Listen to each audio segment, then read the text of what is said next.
So here we go, everybody. Welcome to the first Kings of Anglia Fan Social of 2023. And we've been given a new signing for the January transfer window. Massimo Luongo returning to Portman Road on a 6-month deal. What a nice little treat for us to start the podcast, the first one of 2023. I'm joined by Peachy and good old Makin as we discuss the signing and all things town. Thanks again for tuning in. Happy New Year to you all. Let's go over to Peachy first. Happy New Year to you, my friend. How are you feeling so far in 2023? Happy New Year to you two gentlemen and everyone else listening.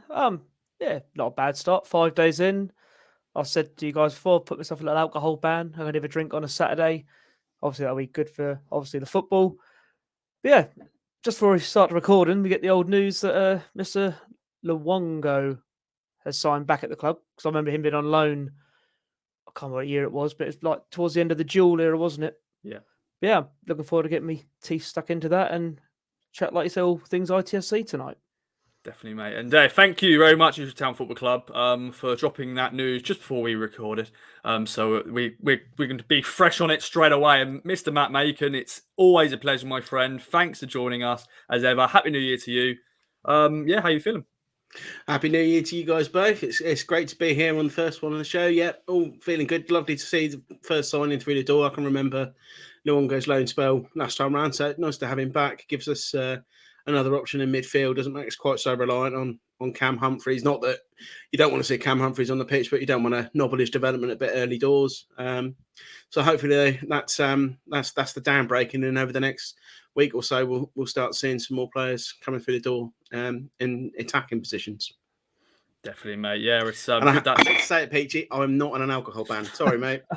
There we go. There we go. Good old ghost ship for you audio listeners out there. But yeah, first player through the door. 5 days since the window's open, and we've got a player in the door, which is great to see. Well done, Mark Ashton. Of course, Massimo Luongo has been training with the club over Christmas, and it sounds like he's done pretty well, and he's come in to be that replacement probably for Dominic Ball. Of course, he's out for the season. But Massimo Luongo, an experienced player, of course. Played against us last year for Sheffield Wednesday. Of course, they got to the playoffs. Was at Middlesbrough at the start of this season, but hadn't played for them. Must be just recovering from his injuries and stuff like that. But he's played at QPR. He's played for Swindon, of course. Came through the youth ranks at Spurs. Played under Kieran McKenna in the youth academy. Had a loan spell with Town back in 2012. Under Paul Jewell, and then Mick McCarthy came in. The loan got terminated. But Peachy, from that loan spell, what can you remember from him? Of course, a very young player back then, but since then he's also become an Australian international as well. Yes, when you say 2010, that's near 13 years ago. 2012. 2012. Sorry, I won't listen. Yeah. Sorry, 11. Well, still, you weren't listening. 11. I was concentrating 11 years ago. Yeah. But one thing I remember, we signed him obviously in the summer on loan, and I remember seeing him in a friendly away at Cambridge United. And I remember seeing him he was just strutting around, pass the ball here, then everywhere. And I thought, yeah, we've got ourselves a little gem here. Unfortunately, I think the loan move to the Championship was probably the wrong move for him at the time. I think he'd have gone down a bit lower. Like maybe the League 2, League 1 would have been better off for him. But he showed what a decent player he was then. And then I think Mick cut it short because he wasn't a proper bloke or, not going to fit Mick's style that we needed. Obviously, we were in the bottom of the league. We needed to stay up. But I remember he scored a great goal away at Carlisle. Sort of come out at the edge of the box to him and he whacked it in. But I think to get him on a 6-month deal is it's a no-brainer, really. I mean, he's one of, I'm sure Sheffield Wednesday fans will agree with this, that he was one of their top performers second half of last season. And like I say, with Don Ball and Kamara out, he's an ideal man just to bring him for 6 months. Who knows if get promoted and he's good, he might stay, he might go. But I think with this as well, with Cam Humphreys' development, this could eventually push him forward into like a number 10 role because he's played there a couple of times now. I remember he came on against Charlton end of last season and played there. Yeah. And he's got an eye for a pass, that lad. But like I say, and squad number 25, good squad number. None of these silly numbers above 39, above stupid numbers. No offence, Mr. Danassi, 44. I can let you off that one. But no, like I say, it's a no-brainer. Freebie, been training the club, so he'll be up to speed. And hopefully, I presume he can start on Saturday. Or play a part on Saturday, I should say. Yeah, we'll wait and see, of course. We've got Rotherham in the FA Cup, but, even if he's on the bench, it's another option there. And, of course, we've got a lot of illness in the camp. Of course, we've got a few injuries. But Mr. Matt Makin, I don't know why I keep calling you Mr. Matt Makin. I'll stop now. Good old Matt Makin. Massimo Luongo on a short-term deal. As Peachy said, one of Sheffield Wednesday's best players last season. I think he sort of turned down the new contract because I think he wanted to jump back to the Championship. Unfortunately, it hasn't worked out at Middlesbrough, but he's now with us. Your thoughts as a whole on this one, and can you remember much from his loan spell? I can remember fits and starts. Really, it was a bit of a torrid time. I say torrid time. It all got a lot worse more recently. But when he came in, sort of in Paul Jewell's death throes as Ipswich Town manager, really. And like I say, yeah, he wasn't a Mick type player, was he? So he was shipped back, and I think he went on loan to Swindon after he came to us. But yeah, I mean, it's like Peach. It's a free hit, isn't it? Really, he's had a couple of weeks training now, so he knows the club, he knows the division. Like I said, he was impressive that second half of the season for Sheffield Wednesday last year. And it brings in that cover. It's a no-brainer, really. Give him a 6-month contract, see how it goes, and see where we are, hopefully in the Championship by the end of it, and go from there. Really, it's a bit of a no-brainer, and it's nice. We've got somebody in quite early, so like I said, we're 5 days into the window, yeah, not much more you can say on that, really. Hopefully he'll play a part against Rotherham on Saturday. That's actually the fact that we're actually still in the cup at this stage. It's an opportunity to kind of chuck him in a bit of a free hit, to get him up to speed, ready for that game against Argyle on the 14th. Yeah, definitely, mate. But yeah, first deal done and dusted. Of course, links and rumours flying about already. Even before the window got opened, of course, and there's other links and stuff like that. But let's talk about forwards then, the sexy stuff, the strikers. Nathan Broadhead of Everton, of course, currently on loan with Wigan in the Championship. It sounds like he could be getting recalled, and I think Everton looking to sell him on, and we're up there in terms of one of the clubs interested in him. And also George Hurst, remember him back in the summer? Of course, at Blackburn at the moment, on loan from Leicester, but hasn't really had a great time there. But Peachy, 2 very good players indeed. Both played against us last year for Pompey and, of course, Sunderland, respectively, after their loan spells there. Of course, Nathan Broadhead got promoted with Sunderland last year, so and scored against us at Portman Road. But what's your thoughts on those 2 signings possibly happening? Like a lot of signings now with Ipswich Town, quite exciting. Like gone are the days of I'll say the freebies Luongo, and like silly loans of like journeyman. Hurst was a deal I wanted. I think a lot of Town fans wanted in the summer because we saw what he did at Portsmouth, and he'd had another year of development. And you can understand why he went to Blackburn, and Leicester wanted to go to Blackburn because it's a division up. See how he gets on, but I don't think it's really obviously hasn't worked out there by the sounds of it. And if you on social media, some of the Blackburn Rovers fans have already appeared on the Ipswich Town timeline, should we say, and they're not very complimentary of Mr. Hurst. But I'm not worried about that because obviously he's only been given some appearances. But what I saw with him from Pompey, he led the line well, and he scored. I know it took a little while to go, but he scored plenty of goals for them. And like we've got Ladapo, who's brilliant. Hold up play is fantastic, and we've got Jackson, who's a different type of striker. He's going to run in behind. We haven't seen enough of Hadmi, in my opinion. I still think he deserves. He'll get his chance, but I think, like I say, could be next season or. Even if he gets a chance, I'd love to see it because I still think he can offer something. But with Hurst, he's a similar player to Ladapo. I think he can sort of like hold the ball up a bit, but he's more of a poacher. He'll get in the box quicker, and that's not a criticism of Ladapo either because I rate him very highly. He seems to get a bit of a bad stick sometimes. Oh, he's not scoring this. Same with Jackson. Like when we don't win, it's like the striker's fault. But am I right in saying we're the second highest scorers in the league? Or first? Don't ask me, mate. You know we're me. up there. Anyway. Yeah. And also, I'll be honest, Broadhead, I don't know a lot about him, to be honest. Only from like my Football Manager knowledge, which isn't a lot. But from what he did at Sunderland, and I think there are Championship clubs rumoured to be sniffing around. But if we can get in there for a deal for him, then it'd be a great transfer window, in my opinion. But I would love Hurst. He was my number one target. I think I said it on one of the pods towards the last season. For the striker we want, Hurst was up there as one of the top ones I'd have liked. So over to you, Mr. Ashton. I'm sure you'll get it done. Fingers crossed. Yeah, definitely, mate. Definitely. Matt, it's exciting. Some names, January transfer window is always a weird month to make signings, but it sounds like with current reports, Broadhead, Hurst, both, either one of them, your thoughts? Yeah, it is. I think Peachy hit the nail on the head. We've got something to be excited about in transfer windows again, even in January. We're not just looking at sort of like the dregs or all the sweepings on the barbershop floor after everyone else has had a go. Again, Hurst, he was the one that got away in the summer. Really, I think it's one of the most open secrets in the EFL that we were chasing him pretty much from the start to the end of the transfer window. We didn't quite get it. He's gone to Blackburn.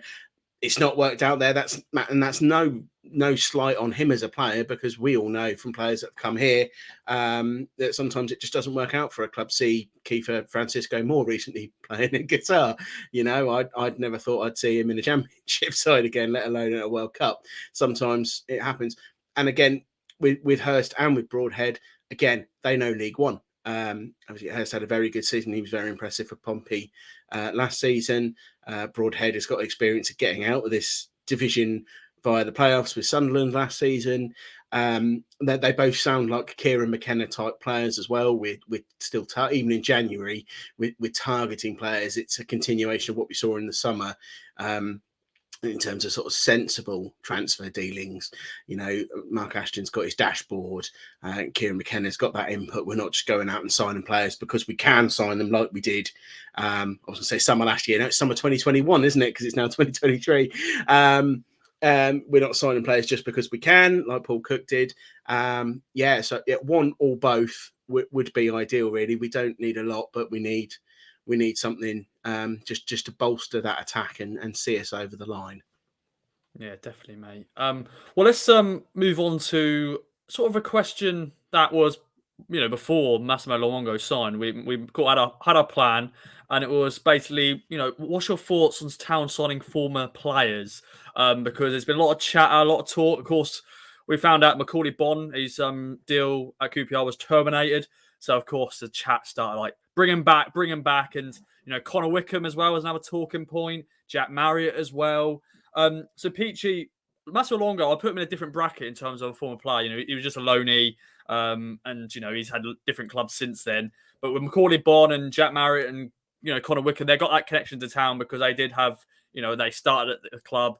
Of course, Macaulay Bonne, what season last year, the start of last campaign, and a great story there. What's your thoughts on that? Town signing former players, and your thoughts on Macaulay Bonne? On signing former players, I don't think it really works that much. I probably forgot a load here, but remember when Kieran Dyer, bless him, came back on loan a few years ago and he got injured. I remember the year under Joe Royle, when Cucci got injured, we loaned James Scowcroft back, and I know it was only short and didn't really work.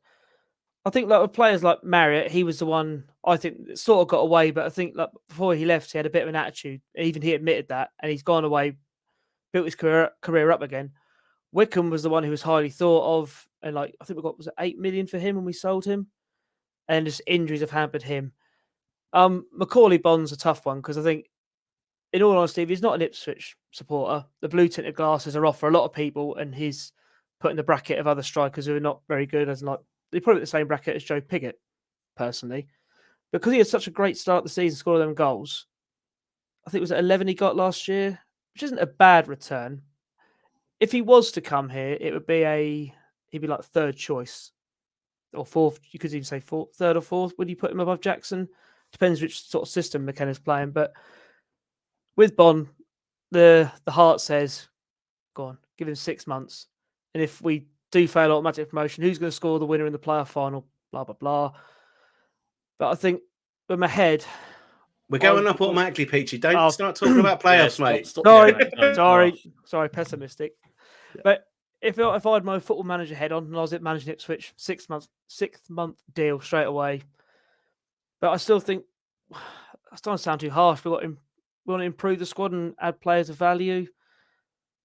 I think if we missed out on all other targets and he was still available, then give him 6 months. But all I say is he he got to live our dream last year, playing up front for Ipswich Town, scoring goals.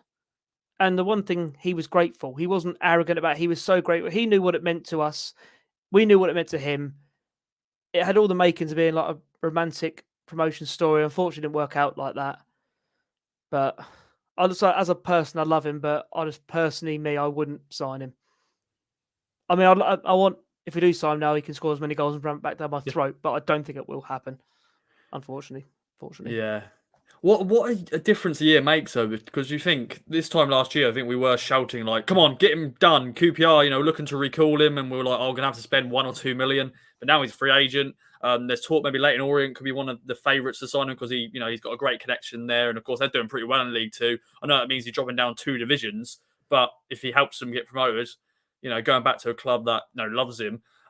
What's your thoughts then, Matt, on Macaulay Bonne, and just former players as a whole? Pablo Calago is probably one of the success stories in terms of returning. Tommy Miller of some sorts as well.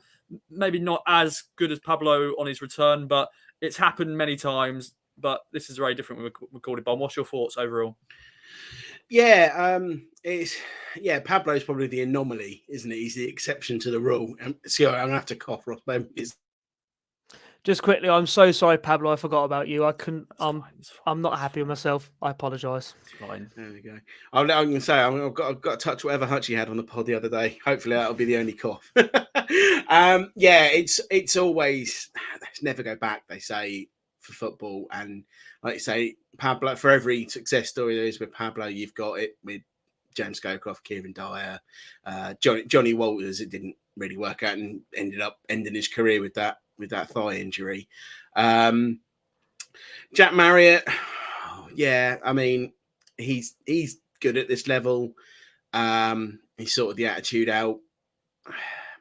Same with Connor Wickham. I mean, I'd say it's hard for me to accept. I've got to a certain stage in life where I've watched a player's career pretty much from start to finish now, that I remember Connor Wickham as a young lad and banging in those goals, and I was desperate to hang on to him, and obviously then eventually him going to Sunderland for 8 million. I'll still remember that goal against Sheffield United in the Championship, where he ran it from the halfway line, and he'd been trying that for weeks beforehand, and he'd never beat the final man. And Tamas Priskin was in the box, and I remember screaming, "Square it, square it, square it!" And he finally beat the final man and was through on goal. And I quickly got to shoot, and he did.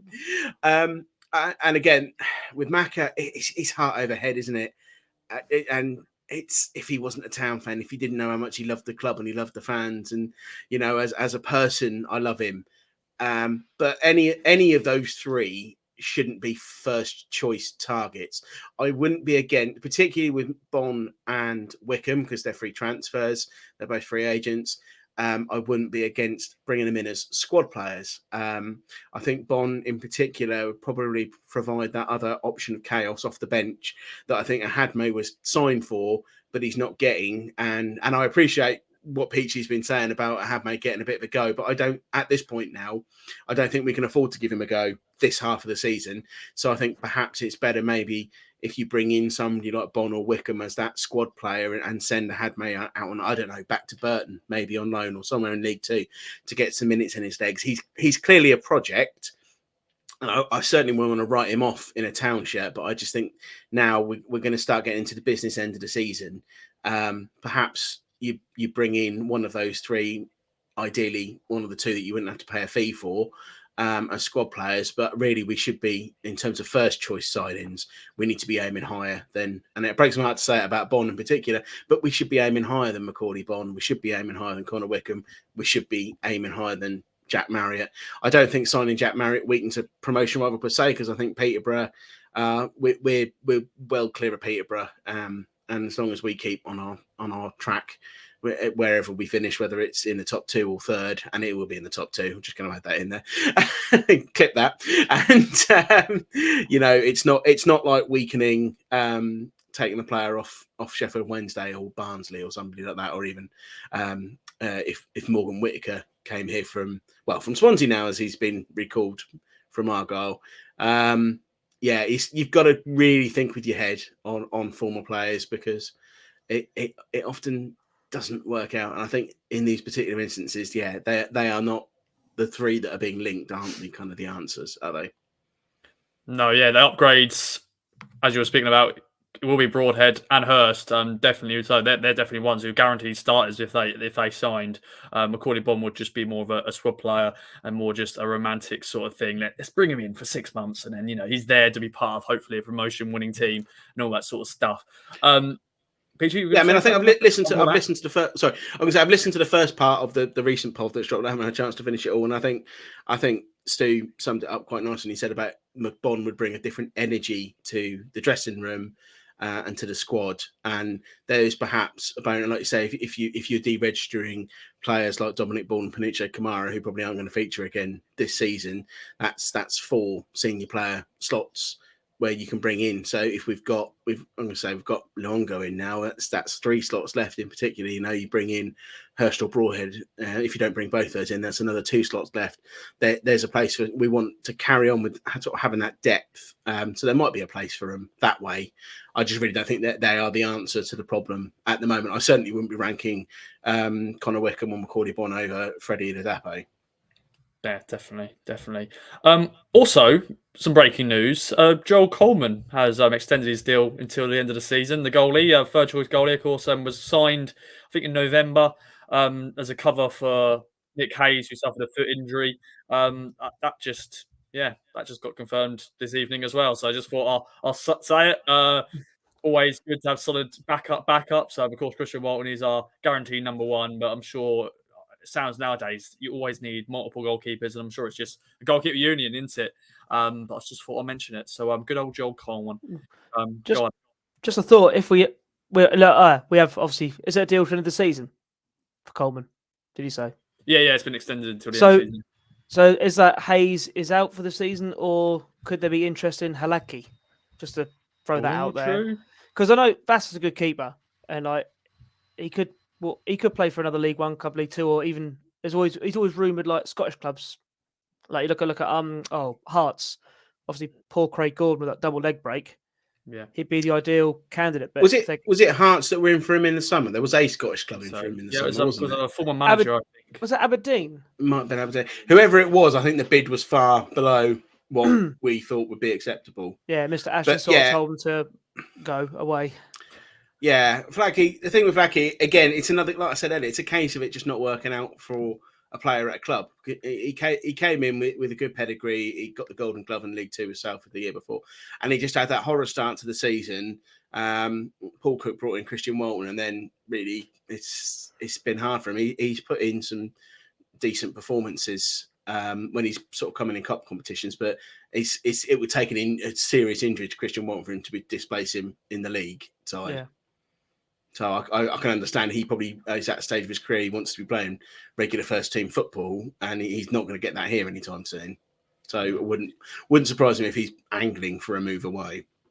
Definitely, but yeah, I think it sounds like Nick Hayes is several months away from return, so that's probably why, just to have that third choice. And I think they like to have 3 goalkeepers travelling and just warming up. And Joel Coleman, he's 27, so he's still a young keeper.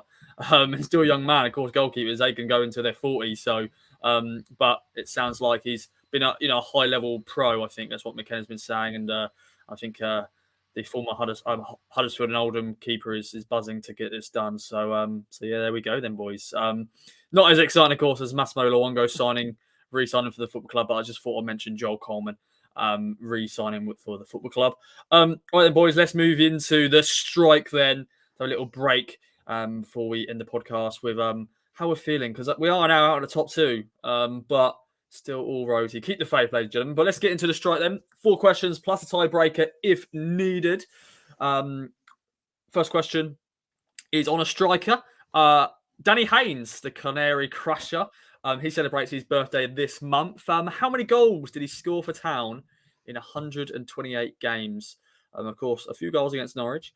But that is all I'm giving you. Goals against Norwich. 128 games. How many goals did he score? I'm just quickly going to get up the answers because I haven't got them in front of me. Standard Ross. New year. Same old me. There we go. Danny Haynes. Okay then, boys. What do you reckon then? Of course, as always, a point for the closest. And if you get it bang on, you get 2 points. I went 19. I've gone 28. Ooh, 28. Someone is very close. They're one off. And that is Peachy. It's 20. So one off there.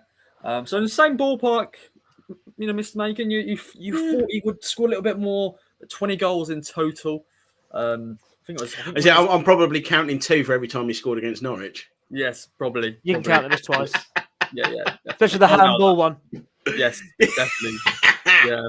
Yes. Even the own goal. I think the basically one of his shots went, as an own goal for a Norwich player. Basically it was going in, but then the Norwich player was in the way and that went in. There's still Danny Haynes' goal. Yeah, definitely. Yeah, definitely. always. Question 2 is another man making having his birthday this month, and it is a player that has also made returns to Portman Road as a player, but also as a manager this year. Tommy Miller has his birthday this month, and he made his debut against Torpedo Moscow in the UEFA Cup. But who did he replace in that game? Was it Jamie Clapham, Finidi George, or Alun Armstrong? So making his debut, that was away as well, that game. For him to make his debut in a European competition for the club. It's mad, really, to think nowadays, people are making their debuts against Buxton or whatever, or in League One against Accrington or whatever. But now, back then, making your debuts in the UEFA Cup. I can still remember it, Ross. It still hurts. Yes. But yeah, was it Jamie Clapham, Finidi George, or Alun Armstrong to make his Ipswich Town bow? What do you reckon, then, boys? I went Finidi George. Ooh, I almost went that way, but I don't know if you can see it. I went Jamie Clapham. Wow. Someone is correct, and that man is Matt Makin. It is Jamie Clapham. So it is 1-1 going to the third question. And the third question is on Christophe Berra. Also celebrates his birthday this month. As you can see, this is where we're going. His birthday's into January, pretty much. That's how it's going. And now, once again, a player that scored a few goals during his time at the club. And when we used to have loads of defenders scoring, how many goals did he score for Town in 185 games? Once again, closest to the correct answer gets a point. If you get a bang on, well done. If you get a bang on, by the way, you get 2 points, as always. But yeah, remember him and Tommy Smith's partnership, scoring goals from set pieces, headers. I think one season they both scored 5 goals, something like that. So there you go, 5 goals there for you boys. I think I've gone too low, but I've gone for 9. I think he scored a lot more than that, actually. I've gone 15, but I don't know if that's too low now. Wow, someone got very close, and that is Matt Makin. It's 14. Oh, wow. Really? So, yeah, 14. So you're one off. So you are 2-1 up going into the final question. And it was the legend's birthday, Mick Mills' birthday this week. And we all want to know, don't we? We all want to know, what is his middle name? What is his middle name? Oh, no, one of these. So this is an opportunity now for Peachy to take this to a tiebreaker, but Matt could get it right as well. But is it Arthur, Dennis, or Stephen? 3 solid British names there. Arthur, Dennis, or Stephen. Stephen with a P. PH for the for audio listeners. If you can't, of course, you can't see it on the screen. If you're listening via audio, is it Michael Mills or is it Mick Mills? Because Michael Arthur, Mick Arthur, Michael Dennis, Michael. Let me just double check if he is, because sometimes there may be. I think you probably do think he would be. He's just stalling for time. I am. Make the pod longer. Let me just see. Yeah, of course it is Michael, and of course it's the MBE, Mick Mills, for his service in football, for not just Ipswich but also England and Southampton and Stoke and stuff like that. But yeah, okay then. Well, Peachy, as you are needing to bring this back to take it to a tiebreaker, what are you going for? Arthur, Dennis, or Stephen? I've gone for Michael Dennis Mills. Okay, nice. I have gone for Michael Arthur Mills. Now, one of you are correct. And to make this interesting, Peachy is correct. It is Dennis. Hey, Desmond. It is. There we go. It is Desmond going into the tiebreaker.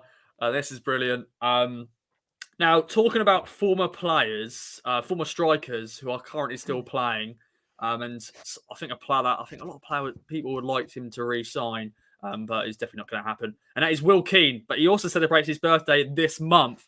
Now, How many goals did he score for Town in 41 games? Of course, closest to the correct answer takes the crown this week. If you get it bang on, just well done. Just you get an extra well done. So there we go. How many goals? 41 games. Of course, 2 spells. Well, but it was pretty much one spell, but it was 2 spells, and he came on loan. Then it just signed into a permanent deal anyway. But Will Keane doing pretty well at Wigan. Of course, scored against us twice last year for Wigan in that Portman Road game. I know a lot of Town fans. I think it's good old Thomas Seggins would love to return. But there we go. All right then, boys. What do you reckon then? How many goals? 41 games. Matt, what are you going for, my friend? I've gone 11. I've got a feeling 11. I might have gone a bit low. I think I'm going lower, 6. Ooh. Well, it is 9 goals in 41 games. So Matt Makin has won by, how much is that? By just 1 point, pretty much, because 6-9. I'm trying to do the maths. Yeah, it is. Yeah, it is Matt Makin. Peachy was out by 3. I was out by 2. Not too shabby at all. Congratulations, Mr. Makin. Thank you. That was a hard run one there. You know, that's a classic for the books. That is, you know, it's a back and forth there. Don't say, Peachy gave me a good run for my money. I've managed to sing it. I almost went 12, and then I went 11. So I'm quite glad, because otherwise we'd have needed another tie. Oh no! No, we don't want that, boys. We don't want that. That is. I almost went 5, so don't worry about it. I can't think of a few goals he scored, so don't worry about it. Yeah. I was thinking his return was lower than we think, because he contributed so much more than just goals. But yeah, I was then thinking, oh, hang on, was it more in the teens? But no, I'm quite glad I went with that. Very good indeed. So the first strike of 2023 in the bag. We've had middle names of Mick Mills. How many goals did Will Keane score? And Danny Haynes gets a mention as well. So not too shabby to start the year with the strike. Let's move on to then the current state of affairs. We've got FA Cup action this weekend, as Matt mentioned earlier. We're in the third round of the FA Cup, which is just weird. It feels weird. Of course, we've got Rotherham at home. But before that, let's talk about how we're feeling with us now out of the top 2. Of course, we drew 1-1 with Lincoln. We drew against Portsmouth. We had a lovely Boxing Day win against Oxford, of course. But Peachy, how are you feeling now being out of the top 2 for the first time since I think the second game of the season? So it's been pretty well, but there's a lot of fans feeling a bit disheartened and maybe losing the faith. But how are you feeling, even though, you know, it's by a few points rather than, you know, top 2 now? I'm not that worried at the minute. I mean, I think it's just the typical Ipswich way, isn't it? We think, we've blown it, but we've still got half a season to go yet. We've got a transfer window to get through. I mean, some of our rivals might be weakened, they might strengthen. I just think, like, some people just want to be miserable. And I think every football team have got them fans will be miserable. Season's done, we're in the playoffs, we're losing that. I mean, you speak to some people, but I mean, we're lucky if we finish top half now. But no, we've got to get through January. If we can get these signings in, I've got full faith in this squad. It's not like the squad when we had Mr. Lambert and we just started dropping like a stone. I think this is our little blip. We've had a tough run of fixtures. We had a few injuries. We've had illness in the camp, like the Lincoln game. I think a lot of people forget. We've had a lot of illness. I mean, some of them players playing weren't 100%. Like, I think because Danassi had to come off ill, didn't he? And you can just tell. I think you threw up at half time, so you're like, come off, Chinoy, come off. I think that's probably wise. So if players are like that, you know, throwing up and just not feeling well. I'll worry if we're not in the top 2 by the end of end of April, start of May. But there's still plenty of points to play for. We've got Plymouth and Sheffield Wednesday at home. So to come, I think we've got Derby away, Barnsley away. So we've got tough and Bolton away. Oh, make it worse. Bolton away as well. But if we strengthen the squad, play like we have been playing, we'll be fine. I still think we'll get top 2. No playoffs, Mr. Makin. No playoffs. No playoffs at all. And you know, Matt, every team has a blip. And sort of the blip maybe came at it's never the right time, but it's happened. There's been some frustrating games, but we've also had to come back from losing positions. Both the Portsmouth and Lincoln game, we had to come back from losing positions. But how are you feeling going into the second half of the season now? Much the same as Peachy. It's disappointing to have dropped out of the top two, having been there for so long, but I'm not massively worried about it. I try and adopt, don't get too high with the highs, don't get too low with the lows. And that's what I'm doing. It's disappointing. I thought, obviously, we kicked on well from the Wycombe loss, sort of with a comprehensive victory on Boxing Day. I was at Fratton Park. That was a frustrating evening. In multiple ways. I was going to say, but bear in mind, I couldn't get in the ground on time. I walked in just as Portsmouth scored their first, and then somebody was sitting in our allocated seat, so the stewards had to find us somewhere else to sit. That was a frustrating one. I didn't watch the Lincoln game on iFollow. I must admit, we were taking our niece to her very first panto at the Wolsey, so that was a priority. So I was kind of checking my phone at the interval. But in both cases, and twice in the case of the Portsmouth game, we've come back from a losing position to get a point. And that was a problem even at the start of this season, that if we went behind, we didn't always look like we were going to sort of kick on and salvage something from it. So you take the three Christmas fixtures. I'm not counting Wycombe as a Christmas fixture. It was before Christmas. That's 5 from 9. It's disappointing. We've lost ground on Plymouth if we want to finish as champions. And of course, I'd want to see us win this league to get out of it. But ultimately, automatic promotion, I'll take first or second. We're only 2 points behind Sheffield Wednesday. They've got to play. They've got weekend off this weekend, same as us. They're still in the cup. They've got to play Wycombe on the 14th when we play Argyle. We know from experience, Wycombe can take points off top teams. Teams that like to play football, like us, like Sheffield Wednesday. So if we beat Argyle on the 14th, and Sheffield Wednesday, let's say, best case scenario, we win, they lose. We close the gap to Argyle to 3 points. We jump back into the top 2 over Sheffield Wednesday by a point, and we're straight back in the top 2 one league game week later. And that is obviously dependent on forgetting, obviously, that Plymouth are playing on the 7th because they got dumped out of the cup early doors. So even if we don't close the gap, we're still jumping ahead of Sheffield Wednesday, So it's not the end of the world that we've dropped out, and it does feel like a blip. It doesn't feel like Peachy said. It doesn't feel like when it happened twice under Lambert that we're dropping like a stone and form has fallen off a cliff. We're still in part putting in some good performances. There were some good parts of our game at Fratton Park on the 29th. It sounded like there was good chunks of the game where we were completely in control against Lincoln on the 2nd. So we're still playing the game. And one thing I have is I do trust in the process. I trust in Kieran McKenna because he has consistently demonstrated since he came to this club that he learns, and he will have been, I'm not going to say tapes like I did on game day outside for he would have been watching the videos from those last 2 games, and he will be learning from it, and he will be implementing what he's learned on the training ground before the Rotherham game in the cup and before the Argyle game in the league. PG, did you just fall over, or did your camera go? My camera just went. My camera's went like that. Well, yeah. If you're watching a video, yeah. Sorry. I thought the house was going. I was just. Anyway, it's subsiding somewhere in West Suffolk. Yeah, someone moved the house to Newmarket. But yeah, it's not anything to massively worry about. I don't want to say we should dismiss it and we shouldn't be concerned at all. There's been some concerning elements to our performances, but I really do think we will learn from them in the same way we learned from stuff in the earlier part of the season. I think McKenna and Ashton for a long time would have been working on bringing players to strengthen squads, and we've already seen Argyle, and we shouldn't be reliant on other teams losing players, but it is a bonus if others are weakened while we're being strengthened, and we've seen that in Morgan Whittaker being recalled to Swansea. And it looks like he might be sold on elsewhere to raise funds because they want to pinch a player off Rotherham, I think. So that's potentially why he's been recalled, because it doesn't sound from Russell Martin's noises that he's in the plans to go back into Swansea's side. Sounds like he'd be sold on. So I've still got faith we'll finish in the top 2. I think this is a temporary break from sitting in the top 2. Ultimately, the only time we need to be worried about being out of the top 2 is that last game at the end of the season.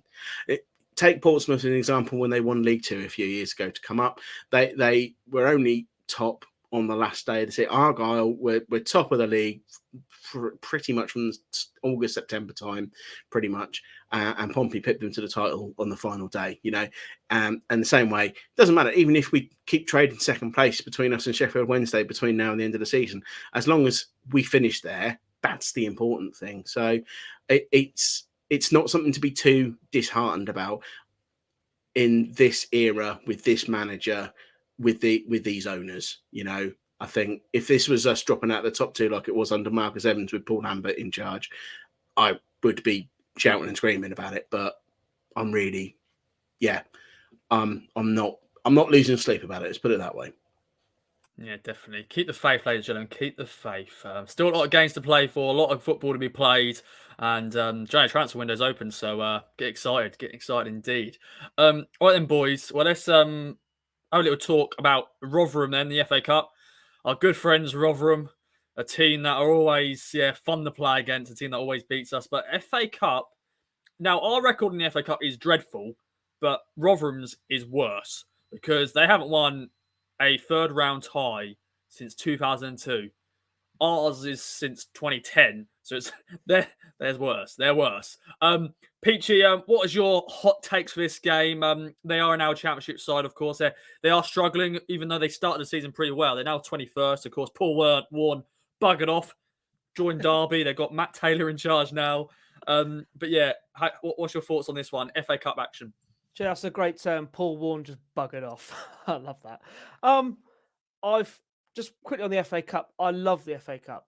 I absolutely love it, especially the third round. It's one of my favourite footballing weekends of the football calendar, shall we say? I think it's been said the main part. It's a good marker to see where we're at as well. I don't know what sort of side Rotherham are going to play, but they're bottom of the form table at the minute in the Championship. So I'm looking forward to the game. So, my hot takes. One of my hot takes is that Cameron Humphreys will score for both teams. Thanks to the main pod. Rotherham have got a player as well. So, yeah. And spelt the same as well. Really? One. He's actually spelled the same because Humphreys you can spell I think with R-I-E-S, but it's Cameron Humphreys spell it with R-E-Y-S or whatever, and the same as the Rotherham players you mentioned, who's a former Man City player. Both got the same name. So commentator, I wish you luck, but yeah, carry on, Beachy. Yeah, and I think the game will be won after the 85th minute onwards. So there's going to be like a late goal to win this, and I think it'll be 2-1 to Ipswich. Because I can't remember the last time we were in the fourth round. So, and hopefully get the win on Saturday, get a nice maybe away trip somewhere. I don't know, like Chelsea, Man City. Who knows, to be honest. But I'm looking forward to it. And I'm actually, for the first time ever, I'll be in the lower Cobbold. I've never stood in the lower Cobbold since I've gone to Ipswich. But luckily, Mr. Bono's putting me and my dad up in the U2. So hopefully he's got some good halftime refreshments for us and all that. Yeah, I look forward to hearing Mr. Makin's hot takes now. Yeah, indeed. Matt, the big thing is we don't want to replay, do we? That is the one big thing. Kieran McKenna and co, we do not want to replay. No one wants to go to Rotherham on a Tuesday night for an FA Cup replay. But yeah, your hot take, my friend, and your thoughts as a whole about the FA Cup.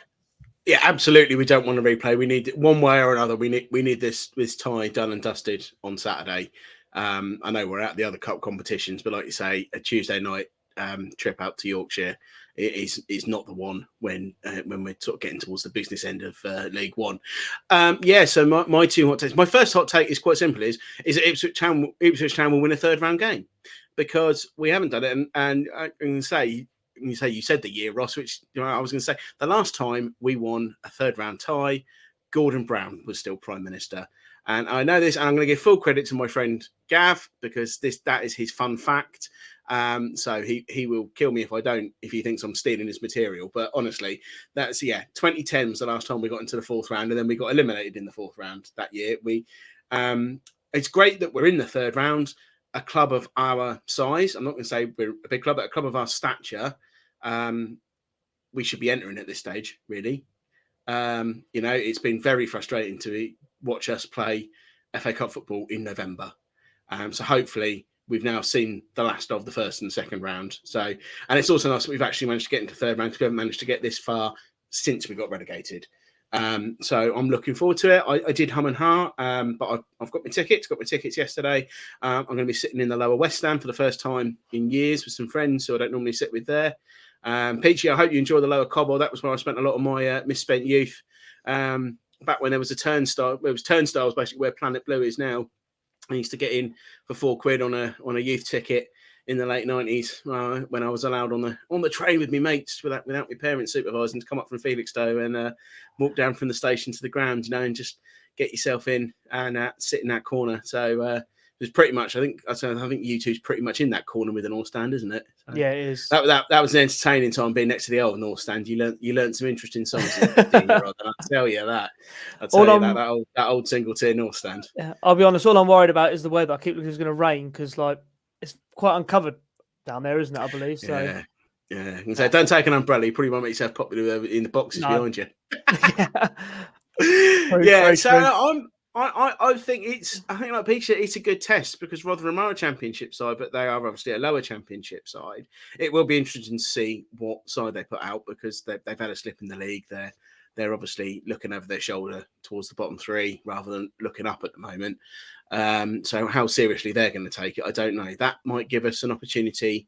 Also, I think it's a good test. I can see us playing a strong side, a nearly sort of league strength side. Hopefully Haggy will get a run out in goal, but I wouldn't be surprised if Walton came back in for this one. My second hot take, really, what do you think? Let's go with Massimo Luongo to come off the bench and score his second goal for the club. There we go. That's my second hot take, and that's very much come up on the spin, bearing in mind I was logging onto my laptop when it came out that we'd signed him.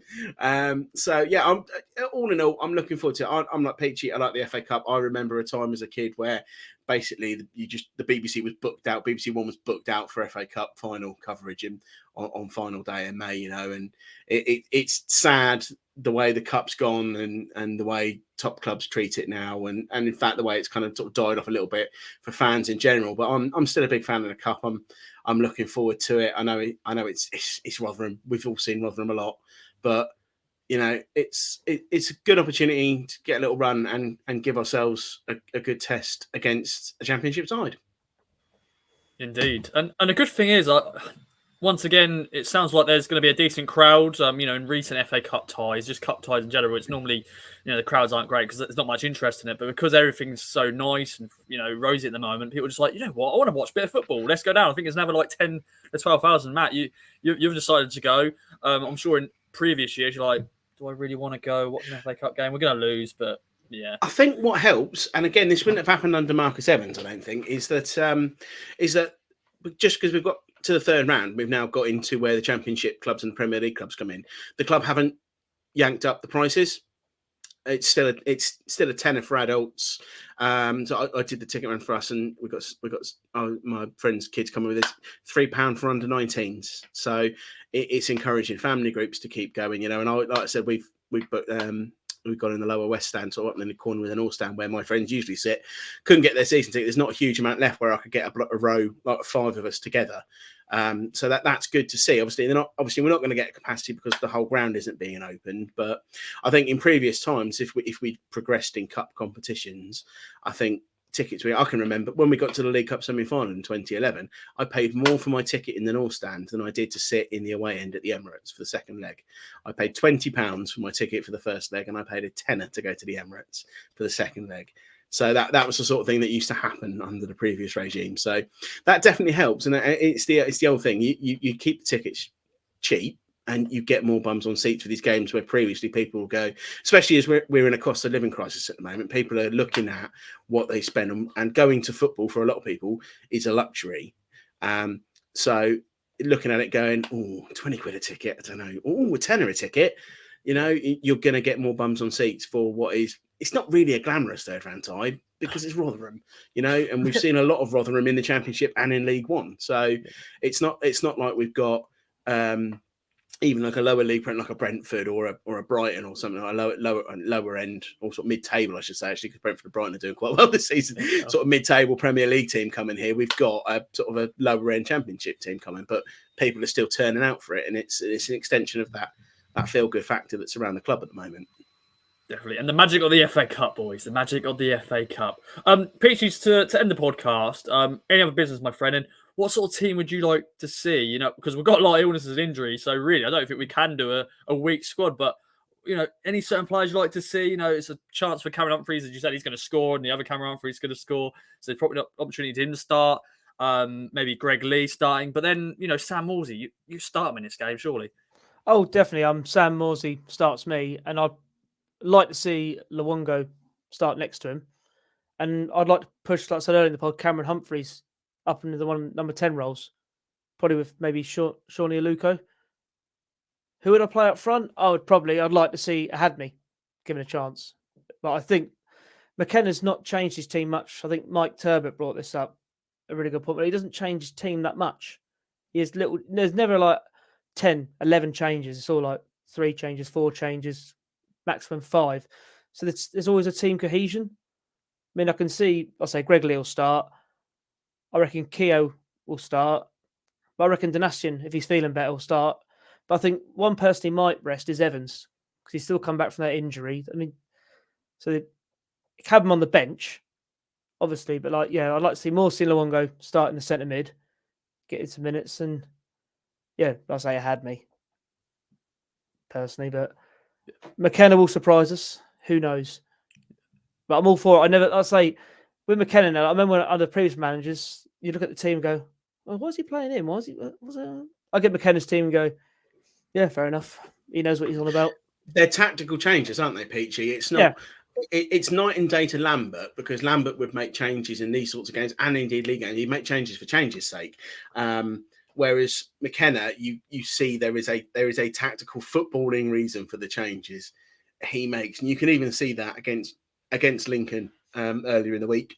You know, bringing in Greg Lee for Leif Davis, because one, Leif Davis was part of, obviously had the illness, and 2, Leif Davis will be knackered because he's been playing a lot of football since Greg Lee's been out injured, because McKenna hasn't been able to bring Greg Lee on to sort of mop up that last 15-20 minutes like he was. So I've always got, when you see those tweaks to the side, you know, there is still that core, there's generally that spine of players that can keep playing, and you'll tend to see first team players, again, with Lambert, they drop out of the match day 18 entirely, wouldn't they? Whereas now you'll see, not all of them, but you'll still see quite a few of them on the bench, you know. So if you rest Evans, it wouldn't surprise me if Evans was on the bench and he thought, all right, well, if we're quite comfortable at 70 minutes, so I'll bring him on for a bit of a run out as part of his sort of return still. It's refreshing to see that we're actually making changes tactically rather than just going, well, I fancy sticking these lads out. You know, they haven't had a run out for a bit. Yeah. Also, am I correct? I can't remember. Am I correct in saying we can name 9 subs in the FA Cup? I think so. I think it is. Yeah, the FA Cup is one of those, because we still can make the 5 subs as, you know, league games rules. But also in the FA Cup you can It'd be nice you can name up to 9 on the bench, which again gives us a great, like you say, it's a degree of flexibility, doesn't it? Yeah, like Marcy, like Abaje, is it Babu, the striker, and Chirera? I can never say his name, but you know, some of them lads might make the bench. Chirera. That's the one. Yeah, like maybe a few youngsters might make the bench. Also, would you like? I think Kyle Edwards might deserve a start as well. But then again, I keep saying this. I'm changing the team more than McKenna probably will. But I think the big thing is we want to look at the Plymouth game as well, because, you know, we don't want to have too many changes, and then we're going into the Plymouth game where some players have not had minutes. I know, you know, they've had a lot of minutes over Christmas, but, you know, that's the big talking point is like, there's going to be, you know, 1 week until the Plymouth game. You want to make sure everyone's going to get a few minutes. But it's just, as you said, you know, a lot of it is just tactical, you know, decisions. In the FA Cup, you're playing against a championship side. You want to make sure you play a strong enough team. So we want to progress, of course. We want the 4th rounds just to break that curse of the FA Cup / also get an opportunity to play, hopefully, a Premier League team or even maybe a higher championship team as well. But we shall wait and see. But I'm looking forward to it. FA Cup in recent years, as we know, it's been annoying. Like Barrow last year, and that was, of course, the end of Paul Cook's era. We had a replay against them. Sorry to bring that up, ladies and gentlemen. But, this year we've had 2 easy, cup games with Buxton and Bracknell. But Rotherham will be a good test to see where we're at. But Peachy, Matt, I think that is it for the podcast. But as always, any other business, take away, Peachy. Have you got anything else you want to mention? No, no other business. Anyone who's going to the game on Saturday, enjoy it, because the FA Cup is there to be enjoyed, because it's a great competition. Yeah, I want to see some tinfoil FA Cups as always. Always good to see them. So any parents taking their... Because once again, I think there's a good opportunity for, parents to maybe take their kid for the first time for their first game. I know I've been seeing a lot of first-time fans this year, but the FA Cup is always an opportunity to sort of bring them to a cup game. So if you are going to your first ever game, with your child or whatever, hope you enjoy them. But yeah, Matt, over to you, my friend. Any other business? I've actually got 2 bits I've prepared. First one, Ross, if you'll indulge me, it's a bit of a personal one. My friend's son, who will be watching this back when it goes out, and I'll be sitting with for the Rotherham game, Ollie. He loves the fact that I'm always on game day. He can't understand how I get on. So I did promise his dad that I'll give him a shout out. So hi, Ollie, and I'll see you on Saturday, mate. So that's the first one out of the way and done. And the second one was just really a bit of a plug. Obviously, ITFC women will be, having had a sort of an extended break over Christmas and New Year, will be back in action on the 15th, Portsmouth away.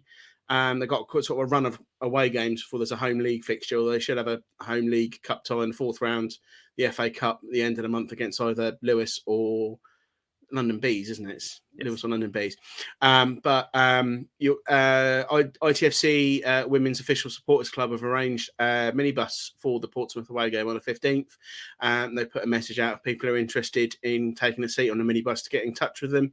So if you look at ITFC Women's Official Supporters Group on Facebook, or look up ITFC WOSC on Twitter or Instagram, you can find out more information there. So if people are thinking about going to the Portsmouth game and want to get in on the transport that's been organised by the Supporters Club, look it up and get in touch with them.